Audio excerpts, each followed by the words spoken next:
a leer tres versículos de Josué. Primero leemos el versículo 18, estamos en el capítulo 8 y quiero que vayamos al versículo 18. Dice: entonces el Señor le dijo a Josué: extiende la lanza que tienes en tu mano hacia Ai, porque yo la entregaré en tu mano. Y Josué extendió hacia la ciudad la lanza que en su mano tenía. Vamos ahora al 25 y 26. Dice: y el número de los que cayeron aquel día, hombres y mujeres, fue de 12,000, todos los de Ai, porque Josué no retiró su mano que había extendido con la lanza hasta que hubo destruido por completo a todos los moradores de Ai. Gloria a Dios. La ciudad de Ai, pues como su nombre lo dice, Ai es prácticamente la ciudad donde el ejército de Israel perdió por primera vez una batalla. Fue el lugar donde experimentaron por primera vez el fracaso, la humillación, la vergüenza. Regresar a Ai no es nada fácil, porque Ai simboliza derrota, simboliza fracaso, simboliza humillación. Restaurar la moral del pueblo, el ánimo y la fe son cosas muy difíciles en este momento después de semejante fracaso que han tenido.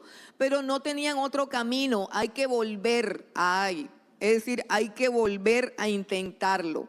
Hay que volver al lugar donde fueron derrotados, porque los hijos de Dios y el pueblo de Dios no fue llamado para ser derrotados, sino para ser vencedor. La Biblia dice que en todo somos más que vencedores.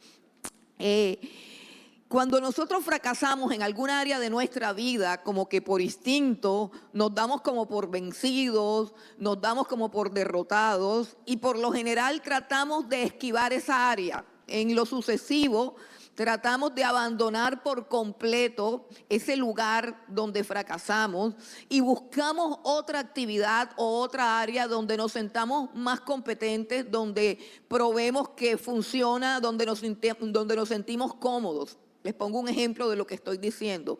Cuando un hombre o una mujer fracasa en su matrimonio, y no me refiero al divorcio como tal, sino que su matrimonio y su casa es simplemente un desastre, es simplemente un lugar de contienda, un lugar donde él experimenta derrota, miseria, frustración.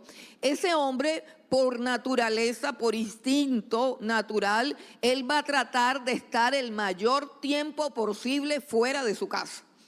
¿Por qué? Porque en ese lugar se siente fracasado, porque en ese lugar se siente frustrado y va a tratar de ser muy bueno en su trabajo o muy bueno en su profesión o muy bueno en un hobby o muy bueno en un deporte o muy bueno en otra área donde él se sienta que ha triunfado, donde él no sienta ese sentimiento de perdedor y de fracaso y va a desarrollar todo su potencial por otro lado. Esa es la tendencia que tenemos todos los seres humanos. Y aquel lugar donde fracasé se queda así.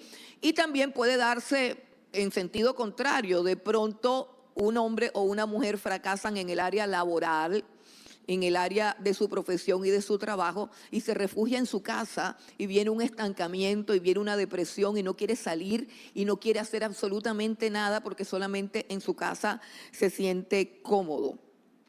Esta es una historia de restauración. Dios no quiere gente que tenga áreas de su vida donde no haya vencido, donde no haya conquistado, donde no tenga paz, donde no se sienta tranquilo. Dios tiene un propósito con cada uno de nosotros y no podemos evadir el llamado, no podemos evadir las cosas que Él ha determinado para nuestras vidas. El pueblo de Israel fracasó en su batalla contra Ai, una ciudad pequeña, inferior a ellos en fuerza, en inteligencia, en todo, pero fracasaron. ¿Y cuál fue el motivo del fracaso? Recordemos cuál fue el motivo del fracaso en la batalla contra Ai.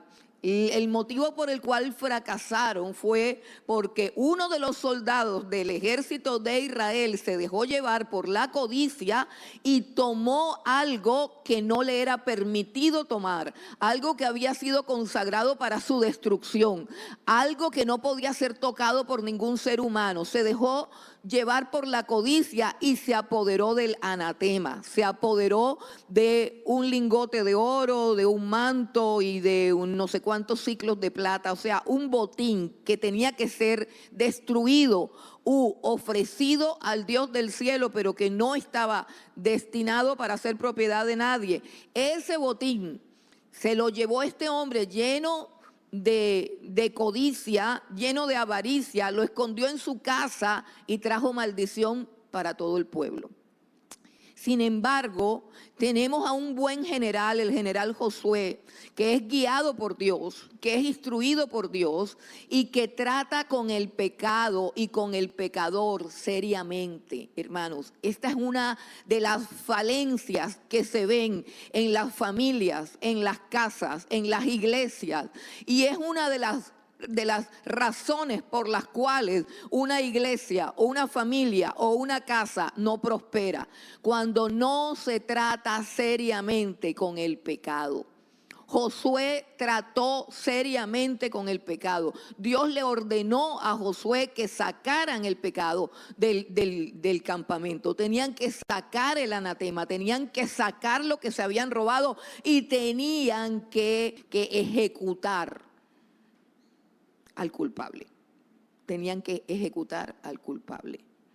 Y nos parece severo, pero eso es lo que la Biblia dice. La Biblia dice que la paga del pecado es muerte. La deuda tenía que ser saldada con sangre. Dios trata seriamente con el pecado. Y si nosotros pensamos en un Dios que pasa por alto el pecado, si nosotros estamos sirviendo a Dios, tratando con nuestro propio pecado de manera liviana, de manera acomodada, de manera suave, porque pobrecito yo con este pecado que no puedo. Si no aprendo a tratar seriamente con el pecado, entonces no voy a poder ser restaurado. La paga del pecado es muerte, pero la buena noticia de parte de Dios, la excelente y gloriosa noticia de parte de Dios es nada menos y nada más que alguien pagó por mi pecado. Alguien pagó con su vida. La paga del pecado es muerte. Y ya yo no tengo que morir como murió Acán. No tengo que morir como murió Acán. Sino que por el contrario,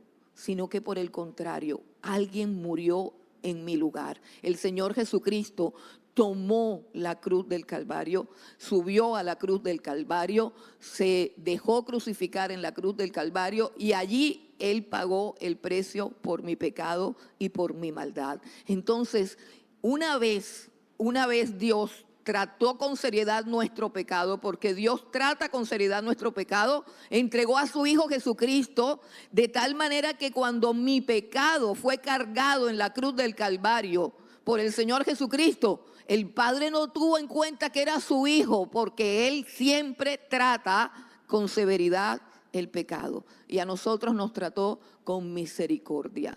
Él derramó su ira y su justicia sobre su Hijo, pero sobre nosotros derramó su gracia, su perdón y su misericordia.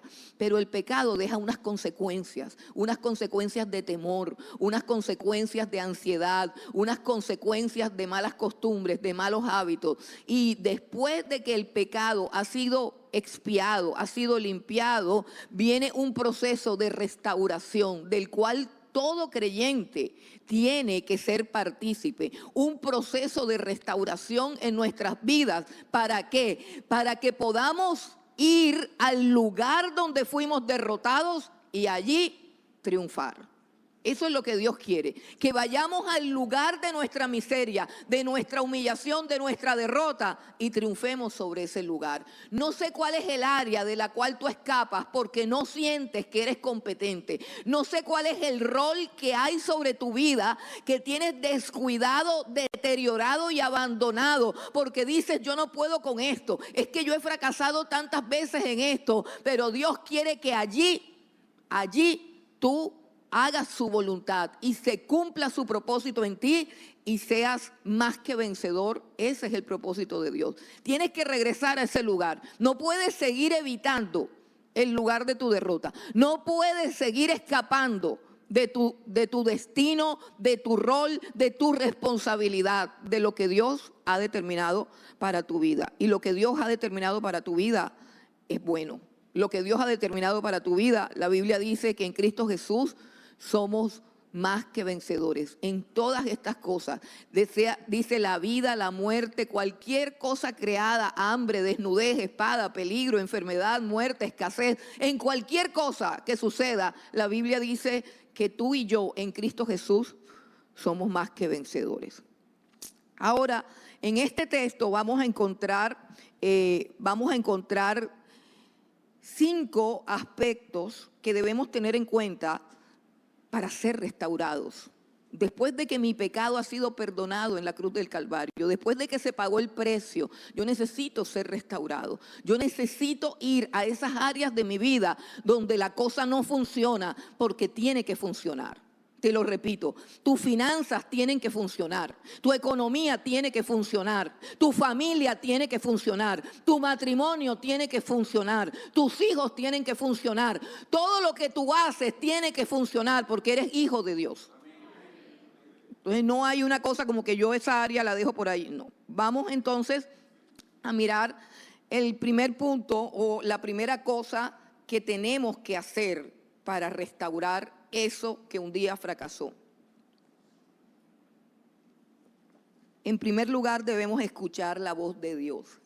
Debemos escuchar la voz de Dios. Esto es esencial, fundamental.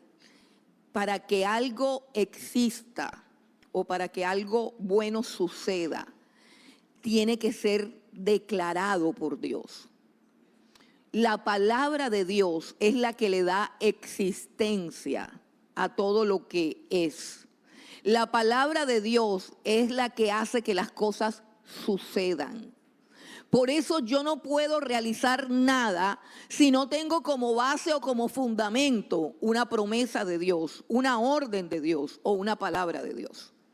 Si lo que me inspira, lo que me impulsa y lo que me sostiene no es algo que haya dicho Dios, no algo que yo me inventé, no algo que yo me imaginé, no algo que yo lo quiero tanto y que el poder de la confesión positiva y el poder del mentalismo, no. Las cosas llegan a ser y existir cuando primero existieron en la mente de Dios y luego fueron declaradas por la palabra de Dios. Y si tú vas al capítulo 8, que es el capítulo donde Dios restaura este fracaso en contra de Ai, donde ellos por fin logran destruir a Ai. En el capítulo 8, versículo 1, dice que el Señor le dijo a Josué: no temas ni desmayes, toma contigo toda la gente de guerra y levántate y sube a Ai. Mira, yo he entregado en tu mano al rey de Ai, a su pueblo, a su ciudad y a su tierra. Mire lo que está haciendo Dios. Dios está dándole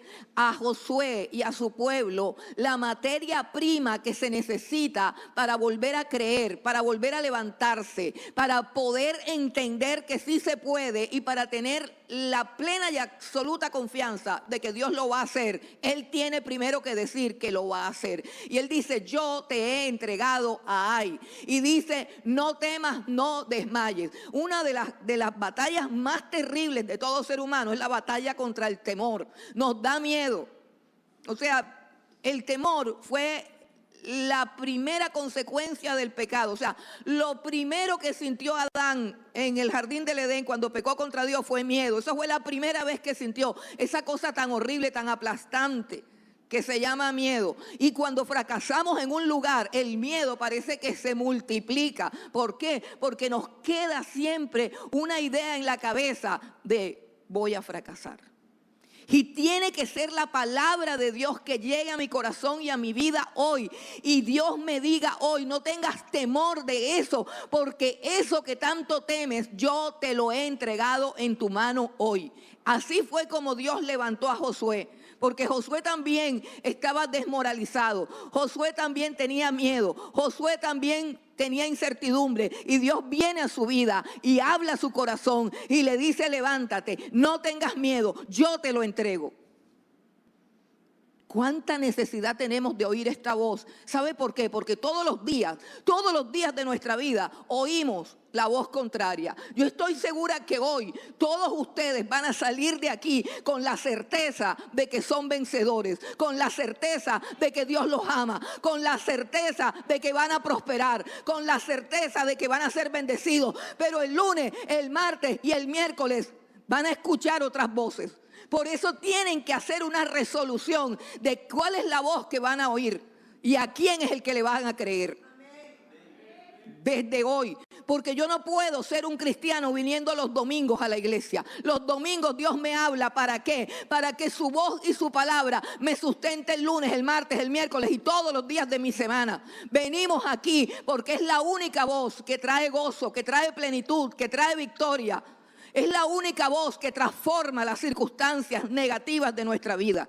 Si Dios no nos habla, no somos nada, no hacemos nada. La Biblia dice que la tierra estaba desordenada y vacía, y dijo Dios: hágase la luz, y la luz se hizo. Y cuando yo me acerco a la palabra de Dios, la palabra de Dios es luz en mi vida, y las tinieblas y el vacío de mi vida se van. Eso sucede inmediatamente.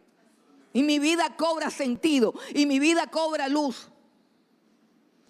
Entonces, lo primero que tengo que hacer es escuchar a Dios. Sin Dios no puedo hacer nada. Hermano, ¿y dónde escuchamos a Dios? ¿Dónde escuchamos a Dios? La Biblia dice que tenemos la palabra profética más segura. Y sabe que yo conozco a un Dios que siempre dice: no temas. Cada vez que Dios se acerca a la vida de un ser humano, dice: no temas. Yo te he entregado. Yo te sustentaré. Yo te sanaré. Yo te protegeré. Yo nunca te dejaré, yo nunca te desampararé. ¿Sabe por qué yo defiendo la Biblia a capa y espada? Porque esta Biblia es siempre igual y cada vez que la abro me dice lo mismo. Hay gente que me dice: Pastor Eloísa, es que usted no cree en sueños y visiones. Sí creo en sueños y visiones, cuando los sueños y las visiones tienen que ver con lo que está escrito aquí. Pero si son sueños y visiones que me producen miedo, si son sueños y visiones que me anuncian muerte, que me anuncian tragedia, que me anuncian miseria y que me anuncian enfermedad, qué pena, no me está hablando Dios, me está hablando Satanás. Porque la Biblia dice que sin fe es imposible agradar a Dios, y Dios no va a meterme miedo y luego pedirme fe. Cuando Dios habla a mi vida, Dios me dice: levántate, yo te ayudo. Levántate, yo te ayudo. Aún si estoy en pecado, me dice: arrepiéntete, yo te perdono. Deja el pecado y haz lo bueno. Las palabras de Dios son siempre palabras de luz, de vida, de salud, de paz, de gozo. Dios no tiene palabras de condenación ni de muerte. Esas palabras no provienen del corazón de Dios. Por eso es necesario que nosotros miremos a las Escrituras con total seriedad, para que nuestra vida no se apague y nosotros pensamos que es Dios. No, no es Dios. Él no está en contra tuya. Yo te garantizo que Dios no está en tu contra. ¿Sabes por qué? Porque Dios cobró todo tu pecado y toda tu maldad en el cuerpo de su Hijo Jesucristo. Y justificados pues por la fe tenemos paz para con Dios. Así dice la Escritura. A todo el que cree en el Señor Jesucristo hay paz. Debes aferrarte a las promesas de Dios. Puedo enumerar miles de promesas que sostienen mi vida, que sostienen mi fe, que sostienen mi gozo, que sostienen mi paz y que son más fuertes y más poderosas que cualquier circunstancia. Mire, todo lo que a ti te rodea, negativo, destructivo, peligroso, malo, es circunstancial. Escucha bien, las cosas malas que te rodean son circunstanciales y susceptibles de ser transformadas. ¿Por qué? Por algo mucho más poderoso, que es la palabra de Dios, las promesas de Dios, la fidelidad de Dios. Nosotros cantamos, estaba analizando las canciones que cantamos, y una de las canciones está basada en un salmo, que es el Salmo 30. Dice: tú cambiaste mi lamento en danza. Eso no es una canción que se inventó. Eso no es una canción en que alguien por allá en un éxtasis se fumó algo y entonces dijo: ay, mira qué bonito salió. No, no, no. Tú cambiaste mi lamento en danza. Es la expresión de miles y de miles de personas que conocieron a un Dios que hace exactamente eso. Cambiar a una persona triste, quejumbrosa, negativa, depresiva, en una persona gozosa, fuerte, valiente. Dios puede hacer todo eso. Dice que Él multiplica las fuerzas cuando ya no tienes ninguna. O sea, que multiplica por 0 y no le da 0. Eso solamente lo hace Dios. Dice que Él hace que broten ríos en medio de un desierto. Eso lo hace Dios. Eso lo hace el Dios que adoramos. Él dice que Él llama a lo que no es como si fuese. Y Dios nos ha llamado a todos, aún el que esté quizás por primera vez hoy. Dios te trajo. Dios te trajo. No hay casualidades en el reino de los cielos. Dios te trajo. ¿Y por qué te trajo? Pues porque tiene un plan contigo. Porque tiene un plan contigo. Y yo quiero, porque hay un texto que a mí me llena de mucha esperanza. Si tú en este momento sientes que te está yendo mal, si tú sientes que te has portado mal y porque te has portado mal no puedes esperar ninguna bendición de Dios, hay un texto que a mí me llena de mucho gozo y de mucha esperanza, y es un texto que está en Génesis 28:15. En Génesis 28:15, y se refiere a Jacob. Yo no sé si ustedes recuerdan que Jacob era mentiroso, tramposo y engañador, ¿cierto? Como todos nosotros. Ok. Y le dijo Dios a Jacob: mentiroso, tramposo y engañador. Y mira lo que Dios le dice a Jacob en Génesis 28:15. He aquí yo estoy contigo y te guardaré por donde quiera que fueres y volveré a traerte a esta tierra, porque no te dejaré hasta que haya hecho lo que te he dicho. Mire, Jacob salió de Canaán fracasado. ¿Y fracasado por qué? Por su propia culpa, por su propio pecado. Porque en su tramposería primero engañó a Esaú con unas lentejas y le quitó la primogenitura a cambio de unas lentejas, y luego engañó a su papá haciéndose pasar por Esaú. Así que doble tramposo y doble engañador. Y aún así Dios le dice: ¿sabes qué? Yo no he terminado contigo. Tú tramposo no te vas a quedar, engañador no te vas a quedar. Yo voy a hacer algo contigo y lo voy a hacer contigo, y aún sin ti, quieras o no quieras. Y dice: no te dejaré hasta que yo haya hecho contigo lo que me he propuesto hacer. Yo creo que eso es una frase que da muchísima esperanza. Dios no te abandona aún cuando fallamos, aún cuando embarramos. Dice: no te dejaré hasta que haya hecho lo que te he dicho. O sea, te voy a traer acá nuevamente, acá donde fracasaste, acá donde mentiste, aquí donde engañaste, aquí donde sacaste lo peor de ti. Aquí te voy a traer nuevamente y te voy a bendecir. Bendito sea Dios. Debes escuchar la voz de Dios siempre. Debes identificar lo que tienes en tu mano. Versículo 18. Dios le dice a Josué: extiende la lanza que tienes en tu mano hacia Ai. Extiende la lanza que tienes en tu mano hacia Ai. Miren, en el caso de Moisés, Moisés tenía una vara con la que pastoreaba las ovejas. Y con esa vara Moisés abrió el Mar Rojo. Con esa vara sacó al pueblo de Israel de la esclavitud de Egipto y lo introdujo en la tierra prometida. Y ahora Dios le dice a Josué: coge esa lanza, que realmente no es una lanza, es como una flecha. Es como una flecha que se lanza, por así decirlo, hacia el enemigo. Y él dice: tienes una flecha. Pues él es un soldado, él es un guerrero, y pues los guerreros lo que tienen en la mano pues son armas de guerra. Y él dice: coge esa flecha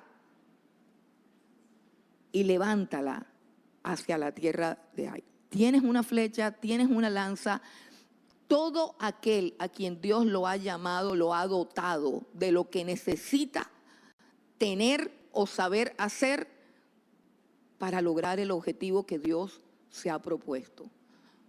El propósito de Dios será cumplido porque Él te ha dado a ti, lo sepas o no lo sepas, estés consciente o no estés consciente. Tú tienes la capacidad de hacer aquello para lo cual Dios te diseñó. Y Dios hizo de ti un hombre y una mujer a su imagen y semejanza, y ha puesto dones, capacidades y talentos que no pueden ser enterrados, sino que tienen que ser usados para la alabanza de su gloria. Tú tienes lo que necesitas para salir adelante. Tú tienes lo que necesitas para cumplir el propósito de Dios. Tú tienes lo que necesitas para levantar tu vida y ser más que vencedor. Tú lo tienes. Tienes que preguntarle a Dios qué es lo que tienes. Debes reconocer qué es lo que tienes. Hermano, nosotros como iglesia tenemos muchas cosas y cada uno en particular tiene muchas cosas, pero sabe que hay una cosa que siempre desestimamos. Y ese es el problema de la iglesia. Desestimamos el poder de la oración. Desestimamos el poder de colocarnos de rodillas y clamar. Desestimamos el poder de nuestras rodillas y el poder de nuestra boca para clamar, orar y para hablar y declarar la palabra de Dios. Desestimamos los poderes que Dios nos ha dado. La tercera cosa que debes tener es enfoque, hermano. Enfoque. Debes tener un objetivo. Debes tener claro qué es lo que quieres lograr, qué es lo que quieres alcanzar, qué es lo que Dios te ha entregado. Debes tener enfoque. Y por eso Dios le dice, coge esa lanza y extiéndela hacia la ciudad de Ai. Y manténla extendida. Y se dan cuenta en los siguientes versículos, Él extendió su mano con esa lanza y no dejó de extender su mano todo el tiempo. Todo el tiempo. No puedes perder el enfoque, no puedes perder la concentración, no puedes desistir, no puedes mirar hacia otro lado. Tienes que mirar hacia la meta, tienes que tener un propósito, tienes que tener un objetivo claro entre ceja y ceja. Y no puedes dejar de mirar a tu objetivo ni dejar de apuntar allá. Tienes que tener enfoque, debes apuntar al objetivo.